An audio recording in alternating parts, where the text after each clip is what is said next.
You graduate from one civilization to the next through a reset, which we are currently in, is you first must recognize the characteristics, the traits and behaviors and patterns that you have that are related to the civilization that have just ended. So that would be the reptilian civilization.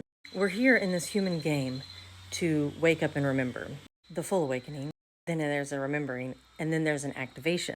You wake up, you question, you remember who you are, that you are God, the creator. What you believe projects into your reality, and that's what you experience. Whenever you take that reality, you accept it, then you become activated into remembering fully the truth of what we're all doing here, how we got here in the first place, where you have contributed in life in so many ways to get to this point, to actually be conscious enough to question reality. Now that we know about 80% of all humans in this earth experience with us are NPCs, they're actually not playing along at all, they're just here to challenge us, then we can stop orbiting the need to be liked and understood by others, orbiting people pleasing. All of that is your reptilian enslaved mind. You're actually here to remember that you have reptilian DNA in you, and for you to move on to the next civilization, which I believe is very high frequency, but they all start that way. You get to integrate the reptilian information and move along out of this one where we all want to be, outside of this program, this deep dark illusion. But the very first thing you have to do is accept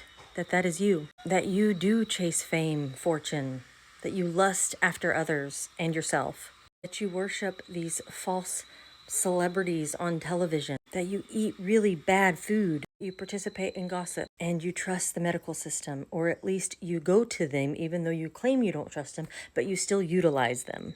That is avoidance of the truth. There is a huge difference in frequency of knowing something, the truth of something, and actually taking action in that truth. That is the activation process that we are all capable of touching and enjoying and embodying. But until you embody the truth by recognizing who you are in the very depths of you and your patterns and behaviors and how they are tied to the reptilian civilization, you cannot see what is on beyond the ice wall of Antarctica. It's a frequency, and you have to raise yourself to that frequency. It means disengaging from everything that makes you reptilian. You can't participate in the educational system, the medical system, the money system, the work system. You can no longer be an employee. You can no longer live in a suburb with an HOA that tells you can't grow your food. You definitely can't live in a city. You can't do doggy style if you don't like doggy style. That's the reptilian mind and its inauthenticity to who you really are. You gotta own it all, baby. No more bypassing.